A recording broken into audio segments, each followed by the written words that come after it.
Юуны өмнө телевиз үзэгч та бүхэнд энэ өдрийн мэнд хүргэе. Би өнөөдөр Дорнот аймгаас Улаанбаатар хот орчор шийдвэр гаргах төвшөнд хөгжлийн бэлтгэлийн иргэдийн асуудлуудыг шийдвэрлүүлэхээр одоо 7 сарын 19-нд Дорнот аймгаас гарна. Хөгжлийн бэлтгэлийн иргэд бид нар өнөөдөр бас хүнд нөхцөлд амьдарч байгаа. Тийм учраас шийдвэр гаргах төвшөнд хөгжлийн бэлтгэлийн иргэдийн дуу хоолойг хүргэж одоо шийдвэрлэх дээгүү байгаа асуудлуудаа хөндөж тавихын тулд би ийм алхам хийж одоо Улаанбаатар хотод хөгжлийн бэлтгэлийн дуу хоолойг хүргэх зориод байж байна. Гол нь хөгжлийн бэлтгэлийн иргэд маань бол өнөөдөр тэтгэврж ямар нэмэгдэв? Өнөөдөр хөгжлийн бэлтгэлийн иргэдийн амьдрал ямар байгаа вэ?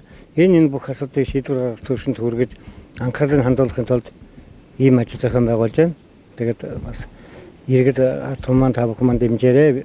Энэ маань Дорнот аймагт байгаа хөгжлийн бэлтгэлийн иргэд болон улсын хэмжээнд мянган хөгжлийн бэлтгэлийн иргэдийн дуу хоолойг төрийн өндөрлөс хүрэхэд төлөө өнөөдөр ийм алхам хийж байна.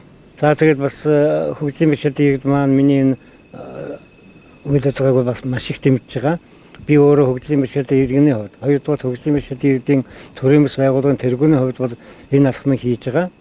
Тийм учраас энд зорьсон ажиллаа бол ямар ч ажил хэрэг болгоно. Тийм учраас бэлтгэл сургалтаа хийгээд одоо байж байна. Гол нь санхүүжилт хэрэгтэй байгаа.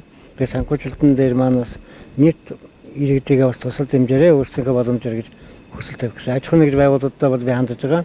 Зарим нь дэмжихээр бол өнөөдрийн байдлаар бас дэмжинэ гэдгийг хэлээд илэрхийлж байгаа. Яг одоо бол санхүүжилт гэдэг бол орсон юм байхгүй. Иймэрхүү байдалтай байна.